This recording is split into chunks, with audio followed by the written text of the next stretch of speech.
They're coming? That's all. Okay. Okay. All right. You guys ready to start? Yeah? Good. So, I'm going to start out with a little bit of an overview of the Living Building Challenge, but just a brief one. And then I'm going to show some projects, some of which were included in the film that you saw. Now, everything that I'm going to show you in terms of the standard, you can download from our website, and I'll put that up at the end as well. So it's not important to go through it in great detail tonight, because you can get it quite easily. Now, if you haven't gathered by now, the Living Building Challenge is the most stringent green building program in the world. It's asking projects to go much further than conventionally what people describe as green. The program is very holistic. It is intended as a framework to change the way you think, primarily, and then using performance recognizes projects that are doing something exemplary in their performance. And by performance, what I mean is we require proof before we certify projects. We actually audit and measure and verify actual performance of all of our projects. The projects are often known as triple net zero projects. They're net zero energy, net zero water, net zero waste. In fact, in the new version, they're net positive. And there's a host of other requirements that we look at, from materials and toxicity issues and human health issues to impacts to health and community, culture, equity. We even get into issues of beauty and good design, in addition to the easier to measure elements of energy, performance, and water, and that kind of thing. But again, the framework, which is free to download if you haven't already, and those in the class should have already received copies or been asked to download from Carlos, if you're in the class with Carlos. As we mentioned already in the film, that the metaphor or the framework is nature itself, in terms of what we look at as true success for our buildings. And flowers is the mascot that we've chosen. As I mentioned in the movie, flowers are a very wonderful metaphor, because like our buildings, they are rooted to place. They have to get all their resources from what they can capture while being rooted to place, and they have to work within their carrying capacity very clearly and operate very elegantly without polluting the soil that they depend upon for nutrients. So very good framework for thinking about how we should design buildings. And again, the movie did such a good job, I think, of framing that I'm not going to go into too much detail. We have had Ibero translate previous versions of the Living Building Challenge, which we're very appreciative of. And I think 3.0 is being worked on. I'm not sure. I have to talk to Caroline about that. But this is our new version that was released just a few months ago. And it's organized into what we call petals, keeping that biological metaphor moving, set of categories. And you can see the categories up here: place, water, energy, health and happiness, materials, equity, and beauty are the categories of impact. And then within that, there are a series of requirements that we call imperatives that have to be met. So again, that's just high-level background. And the projects can be anything, pretty much. And this is important because they can be very small. We work with existing buildings. I'm going to show you mostly new construction, but we have existing buildings. We have landscape projects. If you're a landscape architect, we're certifying parks and infrastructure projects. And now we do whole community certification as well. There probably isn't anything that you could design that we don't have projects in our framework. And now we're working on the Living Product Challenge, as I mentioned, which we're releasing in 2015. And depending upon where in an urban or rural environment, the rules sometimes apply a bit differently depending which, what we call a living transect that you're in. Again, for the class tomorrow, we might go into this in a bit more detail. Keep thinking this is my mic, but it's right here. So move away to cough, and it doesn't matter. It's still loud. Again, I'm not going to go into this. I really want to stay at a high level, but you don't have to read this and memorize this, because this isn't a challenge, but this is our overarching framework, which has all the imperatives that one has to meet and how they change. So please do, after the lecture tomorrow, take a look at the challenge on our website, and I'll display our website at the end. Now, I mentioned earlier about this craziness of leaving what I was doing as an architect and trying to create change. And we started, at the very end of 2006, and now we have, actually it's probably around 240 of these demonstration projects emerging all over the world, representing now over 8 million square feet of the world's greenest projects. This to me is remarkable, because this is not an easy standard to reach. The word challenge is there very deliberately in the title, because this is very difficult, what we require. But every year we are changing things so that those that follow have an easier path to reach this level of performance. So a few years ago, when people said no one would ever be able to do this, we're seeing some real inroads.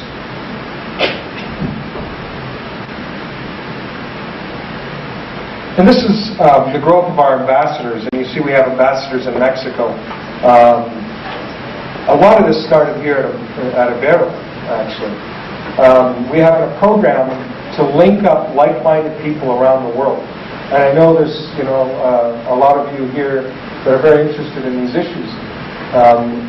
It's very important to know you're not alone if you care about these issues, that you are connected to others that really care about sustainability at a deep level. And the worst thing in the world is to feel like you're alone, and that nobody else is there that believes in what you believe in. And the great thing is we're having a lot of success in connecting these individuals from many countries together. We have monthly calls that people are free to join as our ambassadors that connect to other countries. Excuse me, the coffee. And we would like more in Mexico. We would like more in Latin America, South America, especially, and we were talking about this over lunch today, we can't let language become a barrier to these ideas and this philosophy. And this is why I need your help so much, because my Spanish is not very good, but yours is. And we need to reach people in so many other countries and so many other communities where they won't understand what I'm saying, frankly. And we're training ambassadors in the French language and bringing that to Africa and parts of Europe and in Quebec and Canada. And we want to do the same in Spanish and in Mandarin and many other countries. And we started doing programs speak Mandarin, so we started to do programs for some Chinese developers, which is an important thing given the amount of building that they're doing. And now we've got 3 projects registered in China in the last year, which is phenomenal to us. I believe we just registered our first project in Brazil recently. It's not on. This is the ambassador on the project map, and our first project in India, which is great. So we're starting to spread in many different places, and it does come back to people. So if any of you are interested in becoming our ambassadors, we have a training program, and we would like your help. And I'll say more at the very end of this as well. So when we started the program, we didn't know who was going to sign up. We knew that people had to be a little crazy to want to take this on, but thankfully there were some beautiful, crazy people in the world, and they started to design these buildings all over the place, different climates, cold, warm, dry, wet, north, south, and different sizes of buildings from very small to very large. And this is important because people have this disbelief naturally whenever we talk about the Living Building Challenge. I'm going to talk about this project here in a moment at greater length. But when I started, everybody said, this is impossible, no one will ever do this, right? And then we built the first living building, and then a lot of people said, yeah, well, it might work there, but it would never work in our community. And then we built one in their community. And then they said, well, that might work for that kind of building, but certainly not the kind of buildings that we do. And then we built one of the kind of buildings that they do, and they start running out of excuses. And the excuse is, well, then it's too expensive. And then we show them that, well, this is how much more this was, it's not so much more. And didn't you already spend that kind of money on other things? And so you start to change what's possible. So this project is where my office is, in Seattle. It's a very modern building, and for us this was important to show people in Wall Street and show people in places, like New York and San Francisco that you can do a living building that is a serious-looking building, right? And you can certainly do organic buildings and that, and we'll look at some of those. But this is the Bullitt Center, and it was in that movie. And I'm very lucky to have my offices there. And all of you are invited, if you come to Seattle, to come through the building. We have tours of the building. So Seattle, very different place than where I grew up. Very different place to Mexico City. How many have been to Seattle here? A few. Yeah, more so than Sudbury. Seattle's a beautiful place. Mountains and the ocean and beautiful trees. And we have our conference, Living Future, there, so you should come to that this next year. But Seattle is a very rainy place. You wouldn't know it by the blue sky, but this is the summer. We have beautiful summers, but for about 6 months of the year, there's permanent cloud cover, and it can be very depressing for some people, and it rains a lot. So when you think about solar, you don't think about Seattle as a place to do solar. Perhaps the worst place in the United States to do solar. But we wanted to prove that you could do a building that was a 6-story commercial office building powered completely by the sun, which people also thought you couldn't do. And we did it, right? And so this building is pretty revolutionary. It is tied to the grid. It's a grid interactive system, but it's actually generating about 110% of the energy that it needs. So it's providing a net benefit of giving energy back to the grid to reduce reliance on fossil fuels for other projects, in addition to generating all of its energy for its own uses, including all of its water systems. Most buildings get water from somewhere else, and the energy to get you the water is externalized on everyone else, and most projects send their waste somewhere else, and all those energy and waste inputs are externalized on the rest of the city. This is a truly generous building in that it doesn't give a burden to anybody else, upstream or downstream. So not only is there zero carbon pollution from the building's operation, it has zero pollution and impacts on the water and waste systems in the community. So how does it do that? It captures rain on this roof, brings it into the building, cleans it if necessary, and that water is all the water that is used for all the functions in the office. Once the water is used, it goes in 2 different places. So in terms of the waste, there is no sewer connection. This is a building that has composting toilets on all 6 levels and no sewer connection. It's an advanced foam flush composting system that is very elegant. And actually the toilets were made in Mexico, actually, as it turns out, I believe. And the composting system means that there is no water being used for conveyance of waste, and that waste becomes nutrients in the base of the building that then is used in the park for fertilizer naturally to make the plants grow. The water that is used becomes gray water out of the dishwasher and the sinks. It goes on a green roof that's on the other side of this building, and the plants start to clean the water, and then when they're done going through that system, it goes into the landscape. These are other wetlands that further clean it, and eventually any water that remains, it feeds the park and waters the trees, and there's no downstream impacts from water as well. The building is naturally ventilated. It is essentially operates, even though it looks like a very modern mechanistic building, it actually was designed to operate like a forest. and it is a living thing. It has a central nervous system. There is a computer in the building that is tied to weather stations on the building that knows exactly the temperature outside, the humidity, where the sun is, how much heat is coming in the building.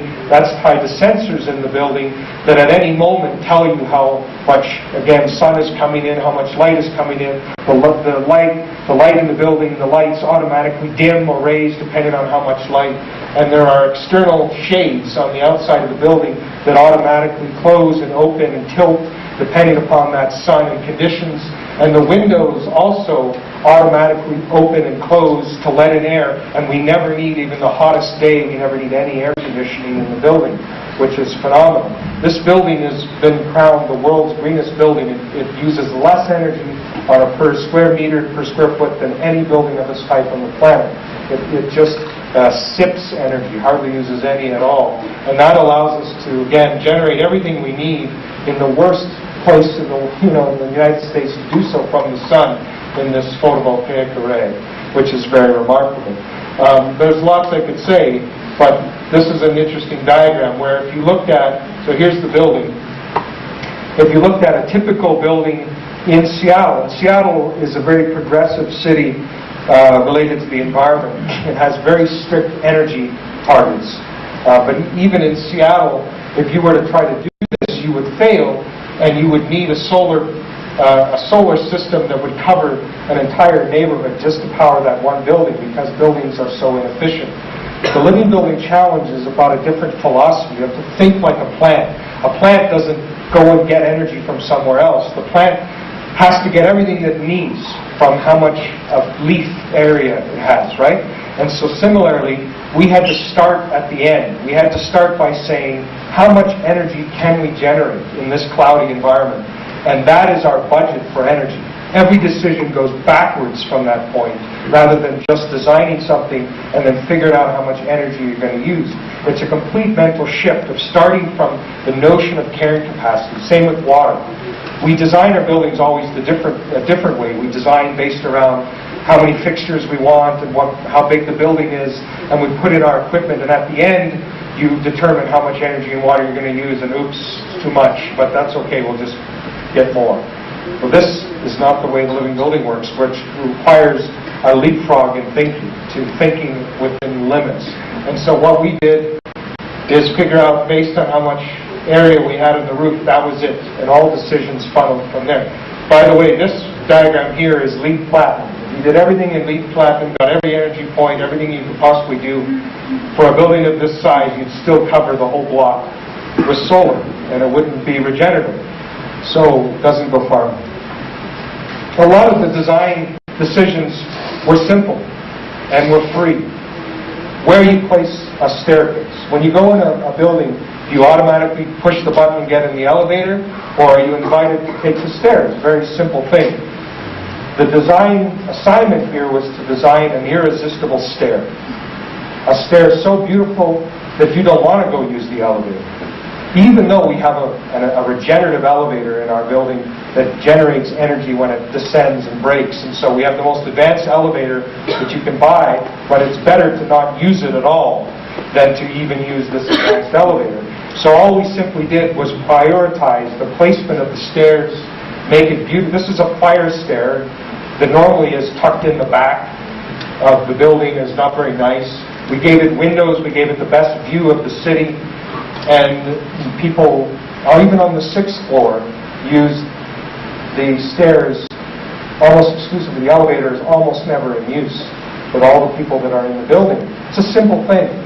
And the good thing is the people on the top floor, they're all losing weight, they're getting in shape, they're healthier, and they're not using any energy. And there's lots of things like that.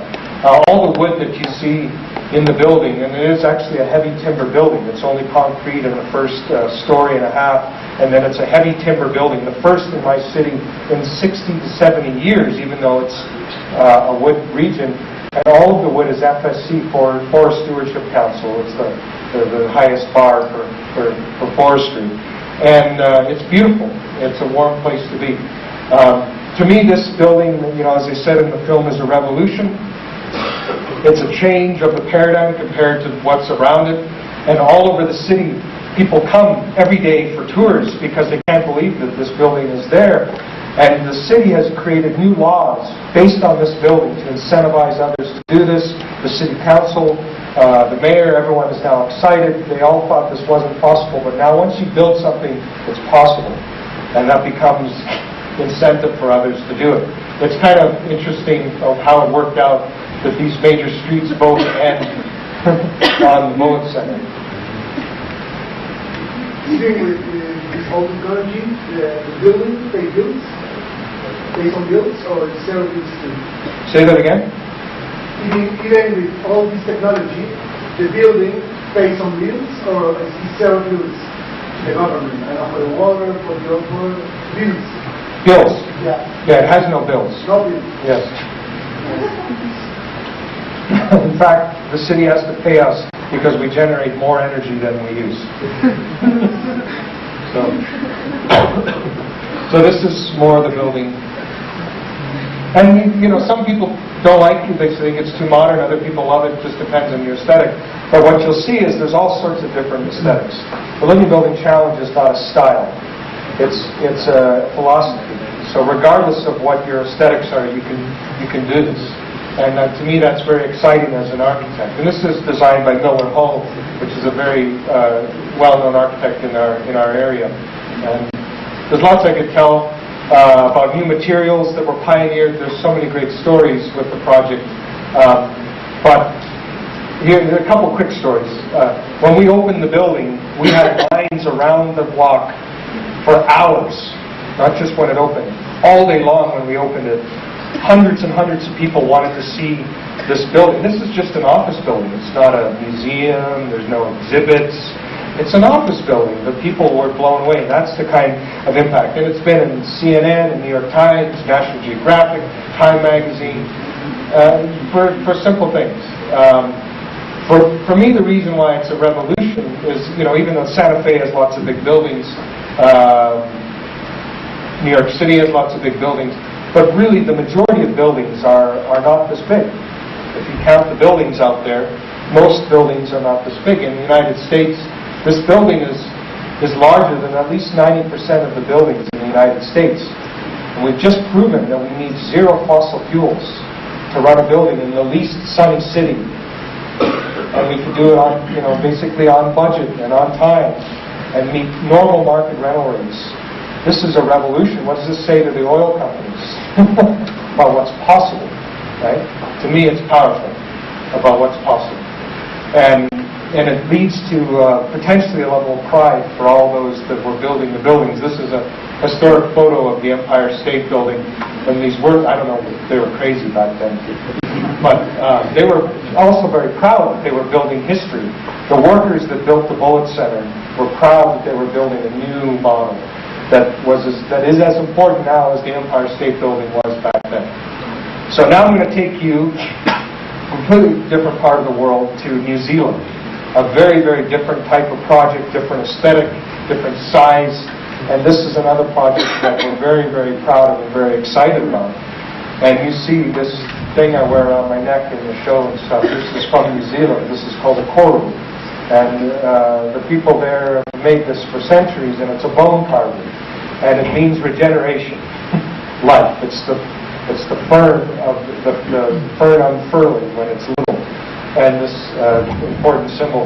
And the people there really get this idea of regeneration and building in a very different way. And so one of the tribes there, the Tuhoi tribe, in a very poor tribe. That's another important thing.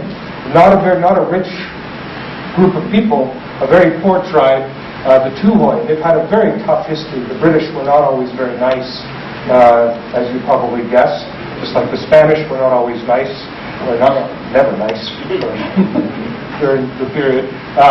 They persevered through this time, and they've had a cultural awakening, and they had this opportunity to build their new tribal parliament, to bring together their community and their leadership. And they decided that they should build a living building, of course. They wanted to build something that really represented their values. And thankfully, through this program of ambassadors, remember I said a minute ago, several years ago, a very crazy guy named Jerome, came to our conference. And he's this guy who likes to wear crazy shirts, very interesting guy. He's a character, he's a troublemaker, he's crazy. And he started coming to our events, and he got very excited and passionate. And he said, well, I need to do this in New Zealand. I got to bring it back.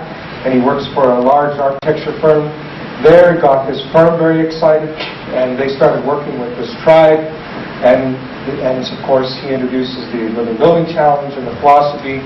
And just this last summer, they opened the doors of the new tribal parliament. And this was a very proud moment for them, because here is this very poor tribe that now has one of the world's greenest buildings that hopefully in a few months we'll be able to certify and show what was possible on in this particular place. And very beautiful design that they have.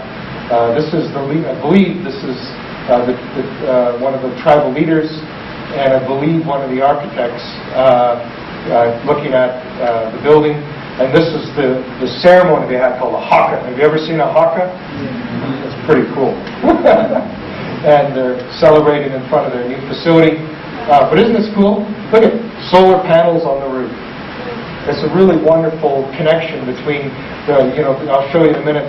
We used some of the indigenous building techniques in the building, as well as leading edge technology, and this to me is a symbol of this tribe surging. And this is one of their signs during construction. We didn't have anything to do with this, but we got this picture. We were very excited to see living materials. And they wanted to build, and this is part of the Living Building Challenge, is we encourage as much local knowledge and as much local materials as possible to build that culture again of building things that are suitable for place. And so they had to sort of remember how they built. And they started working again with earth and earth blocks and local timber, because they do have good timber resources there as well. And this made an opportunity for many in the tribe to also participate directly and keep more of the economic impact of the building locally, instead of sending the local dollars further afield. And this again creates that harmony in here. So here you have this building with very simple earth blocks that they made there with wood that came from the community and the site, and also using, where necessary, modern technology. So it's a wonderful story.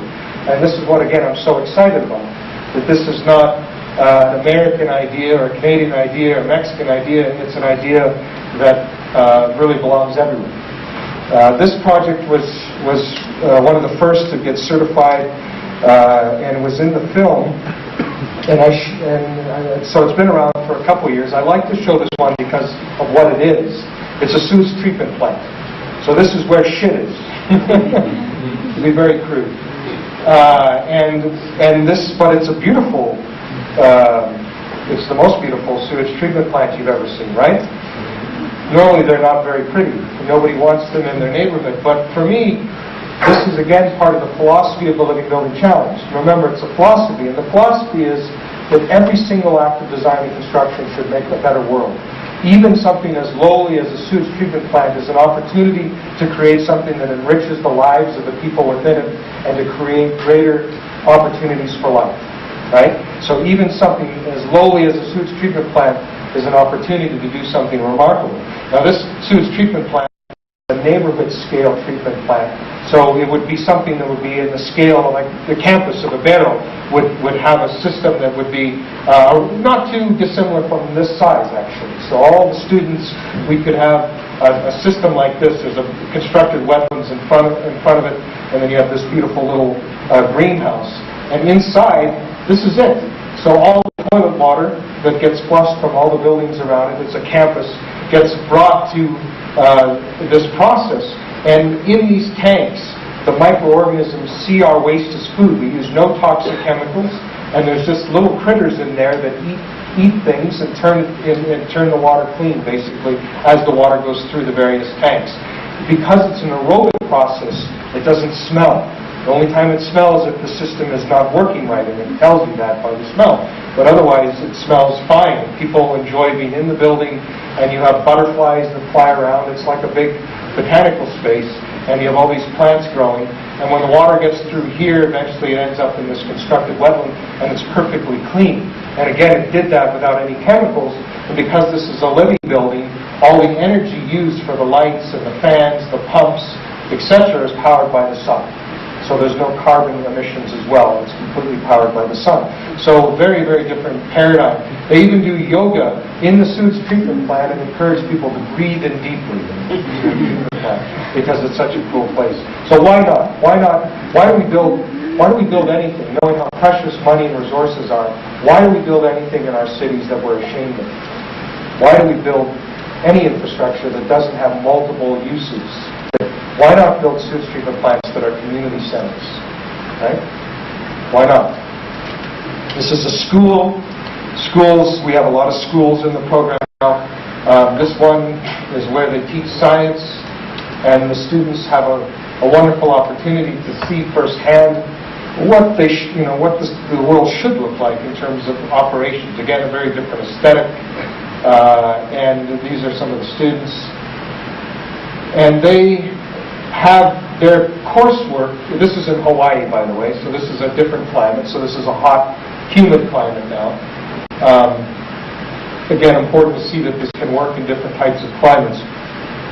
The students are very lucky because the curriculum, the classes, use the building as a teaching tool. Again, you build these buildings, and if they're just dumb canvases, we just sit in the rooms, and we're missing an opportunity. We should use our buildings always to teach us and inform us because they're too expensive to do otherwise. So these students actually have their curriculum where the building is part of their study. So they're learning science, they learn about energy systems, they learn about photovoltaics and renewable energy, they learn about rainwater catchment, they learn about waste treatment. And this is one of my favorite stories to tell. When I visited the building to give them their certificate, I showed up early before the professors had arrived, and there was a few students there that were working. And these are much younger students than you are. These are 15, 14-year-olds, 13-year-old students. And think about when you're 13 or 14 or 15, you're not interested in you're interested in what? Just girls and boys, or boys or girls, and when I showed up, this young lady said, she didn't know who I was, and she said, "Can I give you a tour of our building?" I said, "Sure." And she walked me around the building and started to teach me about this place. And she's like a 15-year-old girl, and she gave me a better technical tour of a green building than most architects could. At 15 years of age, with no degree, she knew more about systems and holistic thinking and design from respect to the environment because this was ingrained in her. And it blew me away, and I was just in awe. And then we went in the building, and she was empowered and knowledgeable enough to change the entire mechanical system in front of me to show me how the building operated. And she was given the permission, because she was so knowledgeable, to change how everything worked. And windows would open and fans would work. And I was amazed. This was a young girl. And so, it blew me away, because most of us are afraid to touch our mechanical systems or even our thermostat. We have a thermostat, and she wasn't. And, she turned to me at one point and said, "Have you ever heard of the Living Building Challenge?" And that's when I lost it. It was one of the happiest days of my life, was when this young girl showed me the future, right? Lots of other schools. This is one in Seattle. This one is very inspiring because they included, this is now younger students, so now this is like 6 to 8. So these are really cute little kids. And so they take a different approach to science. This happens to also be a science edition. And the students, even at that age, were invited to participate in the design process. And so the architects asked the students what they want, and some of the students want dragons in their building, and other students want crazy things. But, one of the things they wanted is, they said they want a river in the building. They want the rain to come through the building. Of course, that freaked out the engineers. You don't normally bring the water into the buildings, and normally the kids are told no, but in this case, the engineers and the architects said, "Well, let's figure that out." And so they designed this river in the building so that in Seattle, when it rains a lot, the students wouldn't be depressed that they were inside. The rain would be brought in with them and would run suddenly through the classroom. It would be very exciting.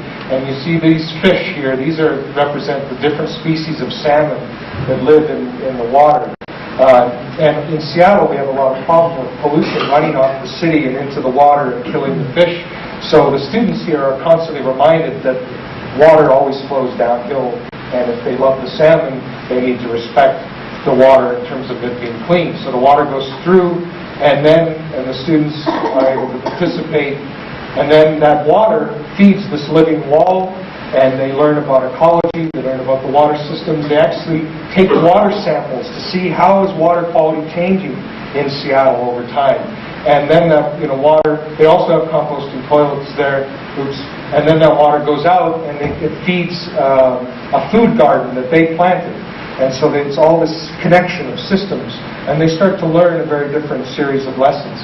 They also, this is really, I don't have a slide for it, I don't think, in here, but they, outside in the garden, they barcoded all the plants. Because kids at that age are addicted to technologies, phones, what they can do now is they can go up and they can scan the barcode, and it suddenly tells them all about the plants. So they can look at the plant and they can read about it, and they're using technology to reconnect kids to nature, which is really kind of cool. I think that's interesting. Anyway, lots of cool buildings. This one's in Canada. It's a college, so now we're back to older students, and it's to teach electricians and people in the energy sector and the construction trades about these technologies. Too often we teach students things and they don't have the real example around them. Not here. This is also in Canada. This is a very beautiful building. It was in the movie. There was a flyover. It looked like a flower. This one literally looks like a flower. Has rammed earth walls. This was a more expensive living building, not because of the living building challenge, but because the architects designed it so there was no two lines that were the same. Every single roof, wall, everything is different. Compound curves everywhere. And this was because they wanted to create this is a public museum, and they wanted to create something that was really gorgeous and different, and it really is. It's fantastic. And the roof comes down. It's really cool, but not a cheap building. This building. This is a more rational building. Also, this one's in Canada, and it's a college university building. And this is the sewage treatment plant for the building, right in the lobby. And so this is another one of those living machines like the other one. So, but this is a building scale one. And so the idea here is when the students come, there's a giant auditorium, a much bigger one than this one, that students from all over the university come to take classes. And they can't go into the auditorium without passing by the sewage treatment plant first.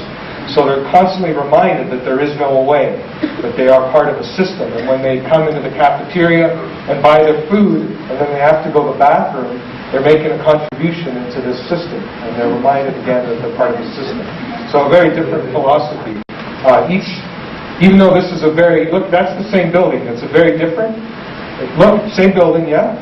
Now the interesting thing about this is climate responsive design, where every facade, depending on the orientation, is different. Because the sun travels differently, there's different conditions. We often, as you know, we design our buildings as if there's no sun, as if there's no climate. Every facade is the same. This building knows where it is. And so the daylight inside is fantastic. The lights never are on during the day. And it's a wonderful space, unless you're doing fancy architectural photography and then they turn on all the lights. But you get the idea. And here's where the students bring their bikes. And this is the sewage treatment plant. And this is the west facade, where the sun is harshest at the end of the day. So it has this green screen that screens out excessive heat gain, etc. Let's go to a desert climate. Not all, I've shown a few that have lots of rain. This is in Australia. And we have 3 projects in Australia that have been built, and I'm headed there in now less than a month, for another potential project. And this is another university building. And because they don't get a lot of rain, they have to think like a cactus, right? So you think like a cactus. You have to keep water in. You have to really conserve. You have to use water multiple times, right? Think very differently, right?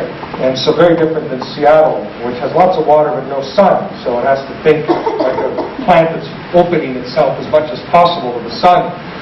In this case, sun is not a problem, right? So it's easier for them to generate the energy, but harder for them to do the water. So very, very different building. Actually, these are renderings. It's now built. It's now occupied. Here it is. And very interesting, large campus building at Wollongong, which is an Australian name. And now they're starting. We have one of our requirements in the challenge is food production. So one of our imperatives is that we try to reconnect people to the culture of food again. And this is the problem in most cities where people are disconnected from the growing of food. And when you are disconnected from the growing of food, you are no longer not only not connected to the seasons, but you no longer have sympathy for what it takes to grow food and what it takes to become really part of the cycle of feeding people. And so even in all of our living building projects, except those that are very, very large and building all the way out to all their site perimeters, have to introduce food in some way into the designs. And if they have a large site, they have to introduce a lot of food production. So the less dense, the more food, the more dense you need the aperture for energy and other things. This is not so that they're generating a ton of the calories that they need, but again, it's to reconnect people to that thinking. So when they go home, when they make their purchases, they are thinking locally again. They're buying more organic, etc. And this is the first orange trees they started planting around the building. Again, to have a productive landscape. Instead of just decorative things or invasive species people plant, use local adapted species and grow food as part of the challenge. This is another project in Australia. This one is partly a renovation of a historic building and an addition to that building. And this is the Center for Global Change. It's a climate change research institute in a very wet part of the northern part of Australia as opposed to the dry part where the other building was. And this is the atrium connecting the historic building to the new addition. I'm just showing you these to show you how different these projects are and how different their scale and their impact is. Now, you met this gentleman, for those of you that were there for the film. This guy's interesting.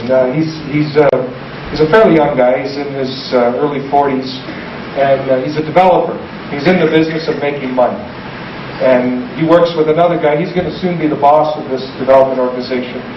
His boss is also a progressive guy. The two of them do a large development outside Vancouver, and they've been doing LEED for many years. They have a lot of advanced green buildings, and they decided they needed to go further. And so they wanted to do a living building.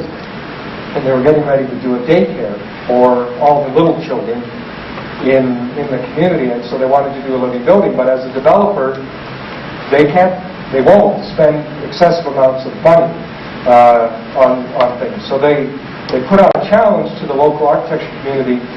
Here's the budget. Do a living building. Who wants the job? Figure it out. And so they put out this challenge, and they got some really interesting submissions. And they ended up doing a project that not only was on budget, but was cheaper than a lot of other LEED buildings in the nearby area, because the designers were forced to think everything through. And what they realized, of course, is they had to think differently about the materials they use and about the geometries that they use. And they made a very, very simple building. It's essentially a box. But the way they configured the inside was very interesting, so that it doesn't feel like a box, it feels very dramatic. And they used very inexpensive materials, which in that part of the world is 2x4s, which is the cheapest product you can get in Canada, and normally isn't used in commercial buildings like this. And they used details, so they were varying the spacing of the 2x4s, creating this sort of corrugated form, and they didn't require any other finished materials, so they were eliminating most of the materials in the budget, bringing the budget down, But the net effect was a building that is really, I think, a very beautiful, a daycare for kids that looks like this. Come on, this is really nice. And again, it generates its own energy, it captures its water, and they teach the little kids even about these systems, which is very, very cool. And they did this on budget. And this is the 2x system. We have other projects emerging. It's no longer new, it's now built here in Mexico. And this is the project built, and this is some of their water systems and food systems in the project. And two students here, LaRusso and what's Hector's last name? Yes. Suarez. I was just meeting with them today, so this is one of their projects that now they're not through certification, so we'll see, but this is a project that is aspiring to be a living building challenge. Oh, this got out of sync. That's the daycare. Now, all these projects, in my mind, they're like icebreakers. And this is another Canadian metaphor, perhaps.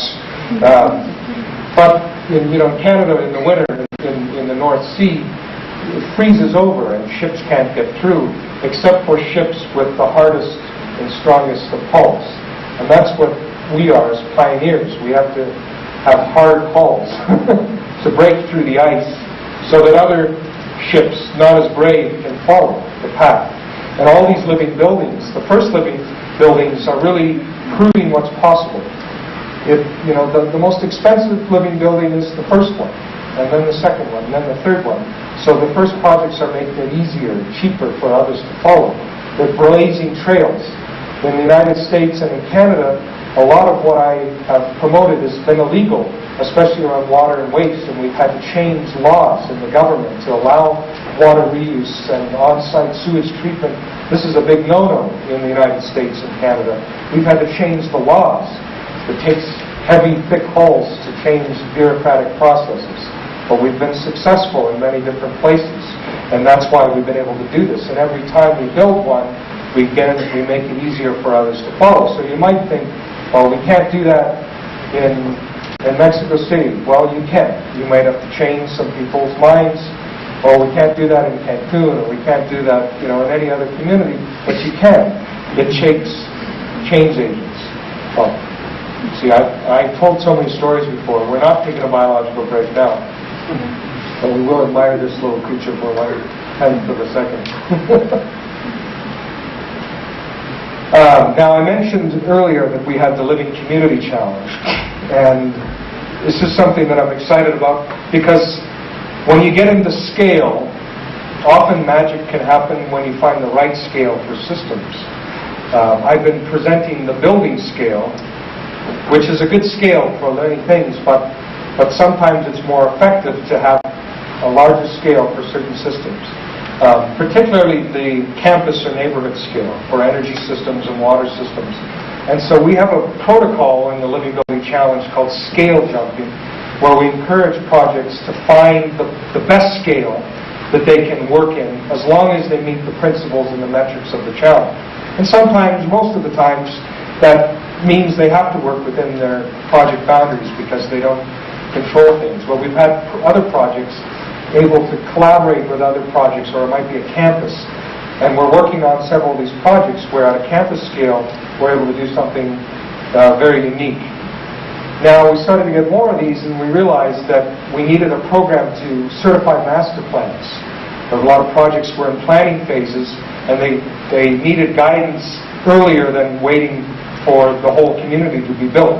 So we launched this Living Community Challenge, where we now certify both the master plan, and then after the community is built, we will work to certify the built project. Oops, I went back.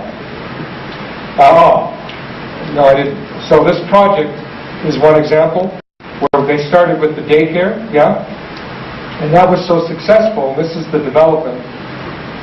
It's tied to a university, and here's the development.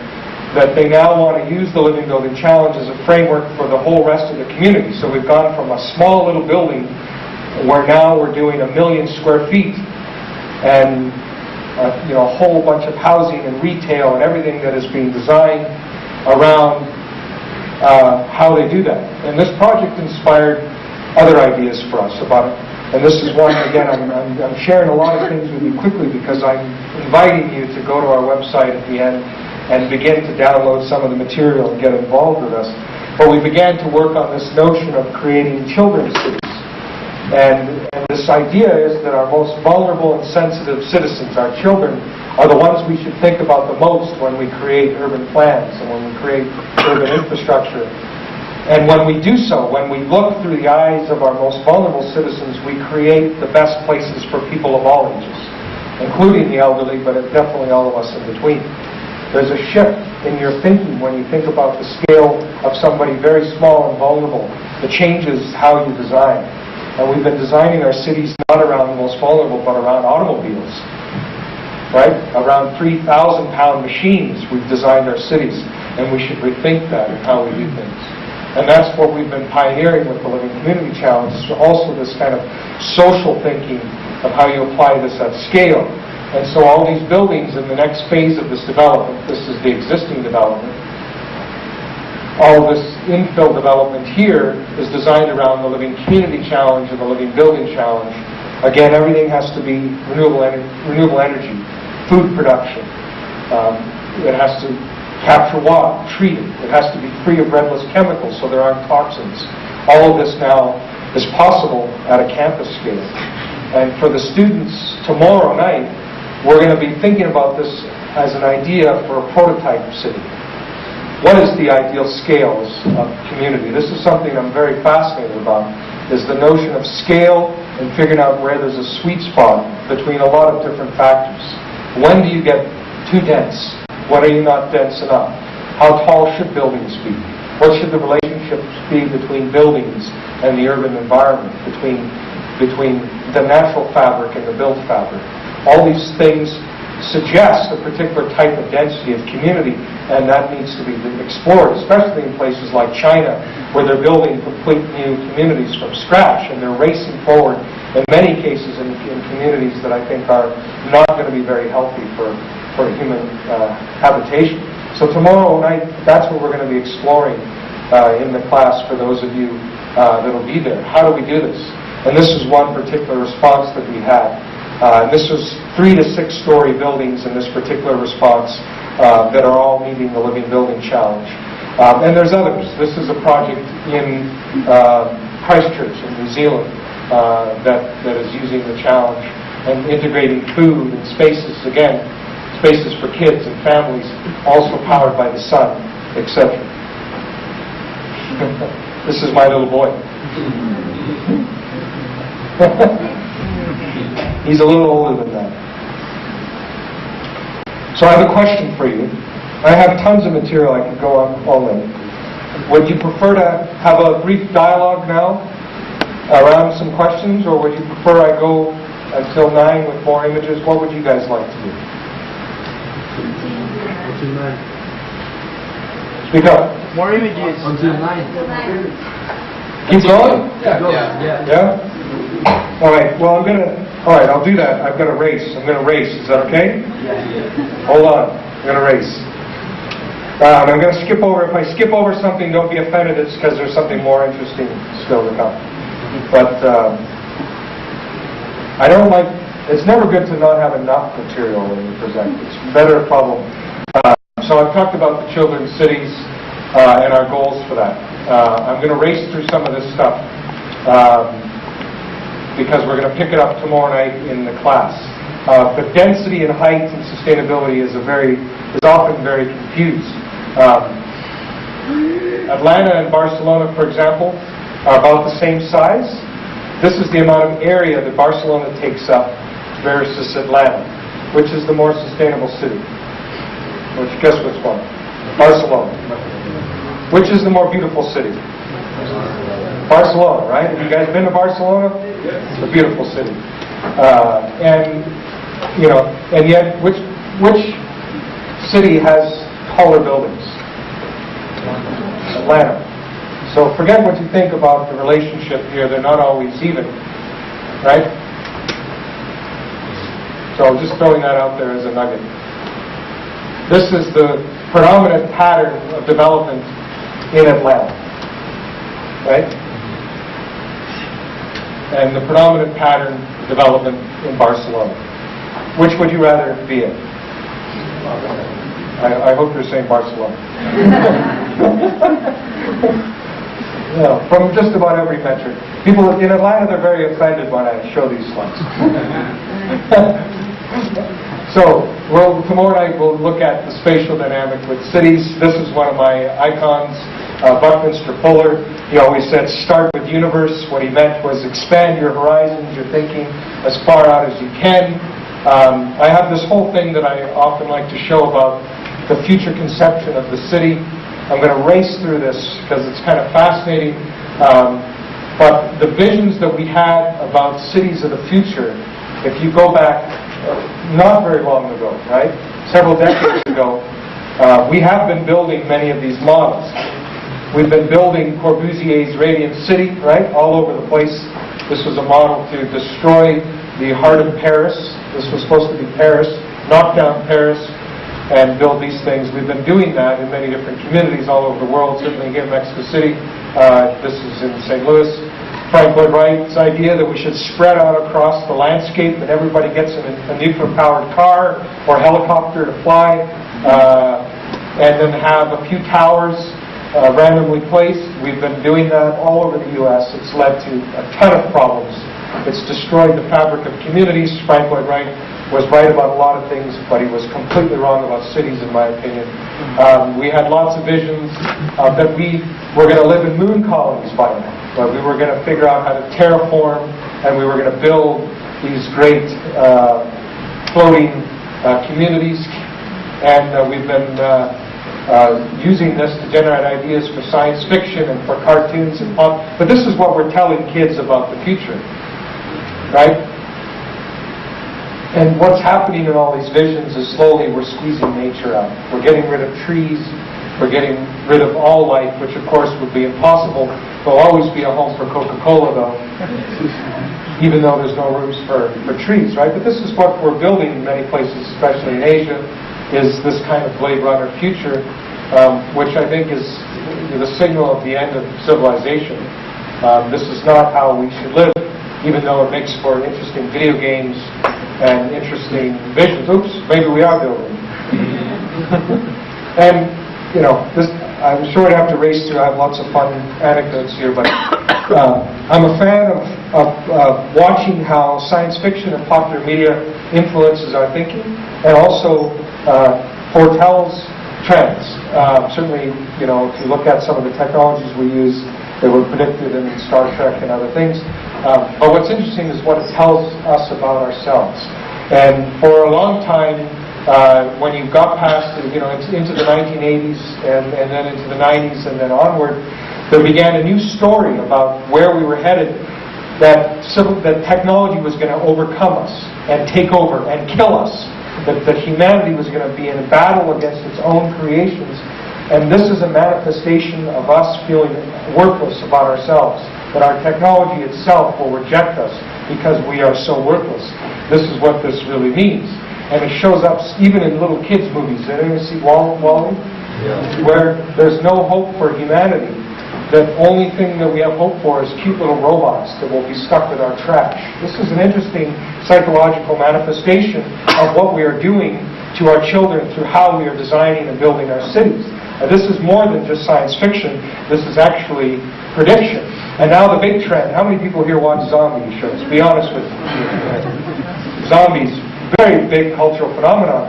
This is another manifestation that we are so worthless that we are eating ourselves, that we are consuming ourselves because there's nothing left that is worthwhile, right? And then, you know, The Walking Dead is one of the big popular shows, and the ironic thing is it's that the people that are not zombies that are the Walking Dead because they're all infected, and everyone will become a zombie, and it's the end of civilization through organic means.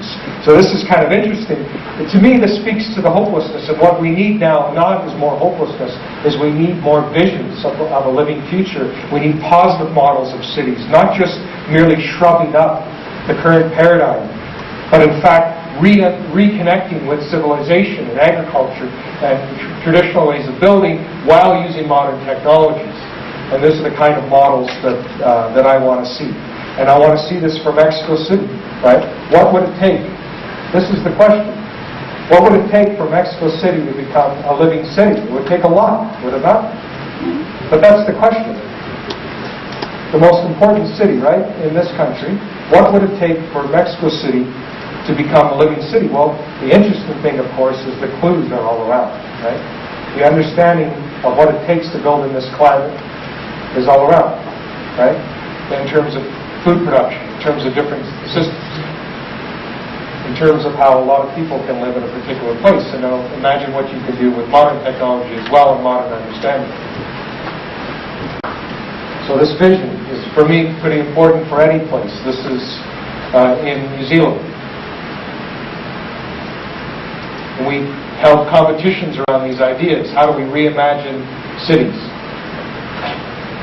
How do we reconnect people to the fabric of communities? How do we get rid of the automobile?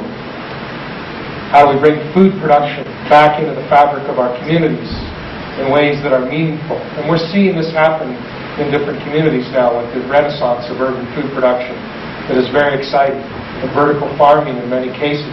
How do we transform even communities as wonderful as Paris into an even more wonderful experience?